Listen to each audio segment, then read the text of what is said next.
লজ্জা কাটানোর উপায় আত্মবিশ্বাসী হয়ে উঠুন, নিজের সম্ভাবনাকে মুক্ত করুন। আপনি কি নতুন মানুষের সঙ্গে কথা বলতে সংকোচ বোধ করেন? ক্লাসে প্রশ্ন করতে চান কিন্তু সাহস পান না? কোনো অনুষ্ঠানে নিজের পরিচয় দিতে গেলেই বুক ধড়ফড় করে? যদি এমন হয় তাহলে জেনে রাখুন আপনি একা নন। পৃথিবীর অনেক সফল মানুষও একসময় খুব লাজুক ছিলেন, কিন্তু তারা লজ্জাকে নিজের পরিচয় বানাননি, বরং ধীরে ধীরে সেটিকে জয় করেছেন।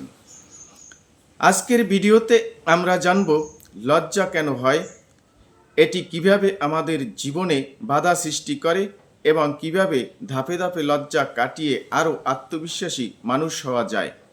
ভিডিওটি শেষ পর্যন্ত দেখুন, কারণ শেষের অনুশীলনটি নিয়মিত করলে আপনার আত্মবিশ্বাসের বড় পরিবর্তন আসতে পারে। লজ্জা কি? লজ্জা একটি স্বাভাবিক মানবিক অনুভূতি।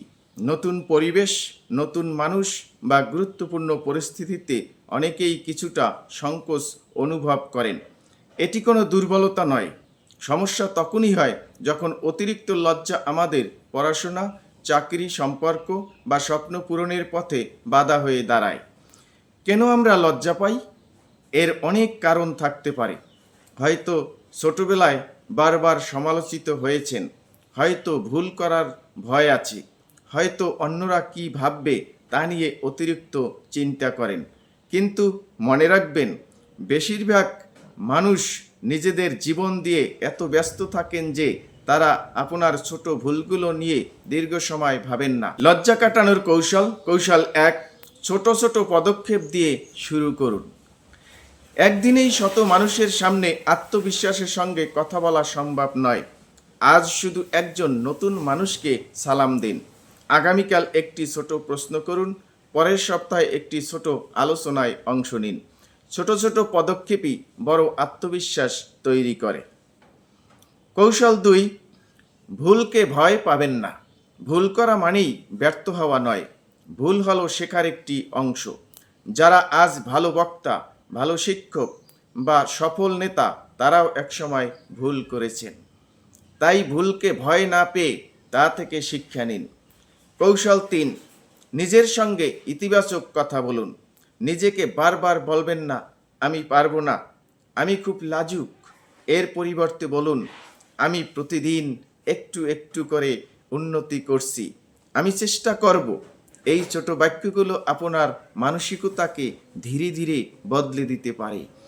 কৌশল 4, চোখে চোখ রেখে কথা বলার অনুশীলন করুন। প্রথমে পরিবারের সদস্যদের সঙ্গে, তারপর বন্ধুদের সঙ্গে, এরপর নতুন মানুষের সঙ্গে। স্বাভাবিকভাবে চোখে চোখ রেখে কথা বলার অভ্যাস আপনার আত্মবিশ্বাস অনেক বাড়িয়ে দেবে। কৌশল 5, নিজের শক্তির দিকগুলো মনে রাখুন। কেউই সব বিষয়ে নিখুঁত নয়। আপনারও কিছু শক্তি আছে। হয়তো আপনি ভালো লেখেন, হয়তো ভালো পড়ান, হয়তো ভালো গান করেন। নিজের ভালো দিকগুলোর দিকে মনোযোগ দিন। এগুলোই আত্মবিশ্বাসের ভিত্তি তৈরি করবে। কৌশল 6, আয়নার সামনে অনুশীলন করুন। প্রতিদিন 5 থেকে 10 মিনিট আয়নার সামনে দাঁড়িয়ে নিজের পরিচয় দিন। কোনো একটি বিষয় নিয়ে কথা বলুন, হাসি মুখে কথা বলার চেষ্টা করুন। এই অনুশীলন ধীরে ধীরে আপনার সংকোচ কমাবে। কৌশল 7, অন্যকে নয়, শেখাকে গুরুত্ব দিন। কথা বলার সময় শুধু ভাববেন না, মানুষ আমাকে কিভাবে দেখছে, বরং ভাবুন, আমি আজ নতুন কিছু শিখছি। যখন শেখার দিকে মনোযোগ দেবেন, তখন ভয় অনেকটাই কমে যাবে। একটি বাস্তব গল্প বলি। একজন বিশ্ববিদ্যালয়ের ছাত্র ক্লাসে কখনো প্রশ্ন করতেন না। তিনি ভাবতেন সবাই হয়তো তাকে নিয়ে হাসবে। একদিন তিনি সাহস করে একটি প্রশ্ন করলেন। শিক্ষক তার প্রশ্নের প্রশংসা করলেন। এরপর তিনি ধীরে ধীরে ক্লাসে আরও সক্রিয় হয়ে উঠলেন। কয়েক বছর পর সেই ছাত্রই একজন সফল বক্তা হলেন। পরবর্তীতে পরিবর্তনটি একদিনে আসেনি, এসেছিল প্রতিদিনের ছোট ছোট সাহসী পদক্ষেপের মাধ্যমে। মনে রাখবেন, লজ্জা আপনার পরিচয় নয়, এটি শুধু একটি অভ্যাস যা অনুশীলনের মাধ্যমে পরিবর্তন করা যায়। আপনি যত বেশি মানুষের সঙ্গে কথা বলবেন, নতুন অভিজ্ঞতা অর্জন করবেন এবং নিজের ভয়কে ছোট ছোট ধাপে মোকাবিলা করবেন, ততই আত্মবিশ্বাসী হয়ে উঠবেন। বন্ধুরা, পৃথিবীতে অসংখ্য প্রতিভাবান মানুষ শুধু অতিরিক্ত লজ্জার কারণে নিজেদের মেধা প্রকাশ করতে পারেন না। আপনি তাদের একজন হবেন না। আজ থেকেই একটি সিদ্ধান্ত নিন, প্রতিদিন একজন নতুন মানুষের সঙ্গে কথা বলবো, ভুলকে শেখার সুযোগ হিসাবে দেখব, নিজের সঙ্গে ইতিবাচক কথা বলবো, প্রতিদিন আত্মবিশ্বাসের অনুশীলন করব। মনে রাখবেন, সাহস মনে ভয় না থাকা নয়, সাহস মানে ভয় থাকা সত্ত্বেও সঠিক কাজটি করা।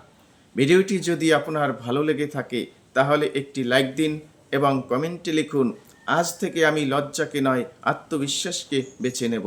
ব্যক্তিত্ব উন্নয়ন, আত্মবিশ্বাস, যোগাযোগ দক্ষতা এবং জীবন দক্ষতা নিয়ে আরও এমন মানসম্মত ভিডিও পেতে আমাদের চ্যানেলটি সাবস্ক্রাইব করুন। ধন্যবাদ। আবার দেখা হবে পরবর্তী ভিডিওতে। ভালো থাকবেন।